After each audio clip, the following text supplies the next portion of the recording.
ഇന്ധനം തീരുന്നതുവരെ ആ വാഹനം പ്രവർത്തിച്ചിട്ടുണ്ടാവാം. അങ്ങനെയെങ്കിൽ ചോദ്യം ഇതാണ്, ഇന്നലെ രാത്രി 8:30 ഈ വാഹനം റീസ്റ്റാർട്ട് ചെയ്തിട്ടുണ്ടെങ്കിൽ ആ സമയം അർജുൻ ജീവനോടെ ഉണ്ട് എന്നുള്ളതാണ് നമുക്ക് പ്രതീക്ഷ നൽകുന്ന ഒരു സാധ്യതയാണത്.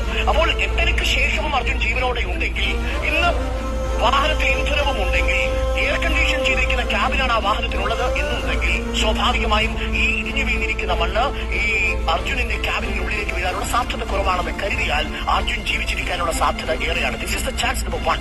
ചാൻസ് നമ്പർ 2 അത് നമ്മളിപ്പോൾ പറയുന്നില്ല, പക്ഷെ ഒരു സാധ്യതയായിട്ട് നമ്മൾ കരുതുന്നത് ഇടിഞ്ഞു വീണ ഈ മണ്ണിനോടൊപ്പം ഈ വാഹനം ഗംഗാവലിയിലെ ആഴങ്ങളിലേക്ക് പോയിട്ടുണ്ടെങ്കിലോ. പക്ഷെ അവിടെയും കെ വി ഗണേഷ് കുമാർ പറയുന്ന ഒരു പ്രധാനപ്പെട്ട കാര്യം, 26 ടൺ തടിഭാരമുള്ള ലോറിക്ക് പുഴയിൽ ഒഴുകിപ്പോകാൻ കഴിയില്ല എന്നുള്ളതാണ്. That is number 2. മാത്രവുമല്ല, ഇന്നലെ രാത്രി 8:30 വാഹനം ഓൺ ചെയ്യണമെങ്കിൽ പുഴയിൽ വീണ വാഹനം സ്വാഭാവികമായും റീസ്റ്റാർട്ട് ചെയ്യുക സാധ്യവുമല്ല. GPS സിഗ്നൽ പുഴയിൽ വീണാൽ നഷ്ടപ്പെടുകയും ചെയ്യും. കാരണം വാഹനം ഓട്ടോമാറ്റിക്കായി സ്വിച്ച് ഓഫ് ആവുന്ന സാഹചര്യമാണ്.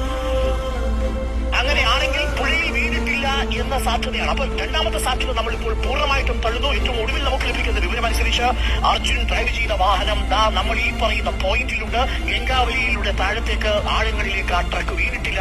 അതിപ്പോഴും ഈ റോഡിൽ മണ്ണിനടിയിലുണ്ട്. ഇന്നലെ രാത്രിയിൽ 8:30 അർജുന്റെ വാഹനം റീസ്റ്റാർട്ട് ചെയ്തതായും കാണപ്പെടുന്നുവെങ്കിൽ അതിന്റെ അർത്ഥം അർജുൻ ജീവിച്ചിരിക്കാനുള്ള സാധ്യത ഏറെയാണ്.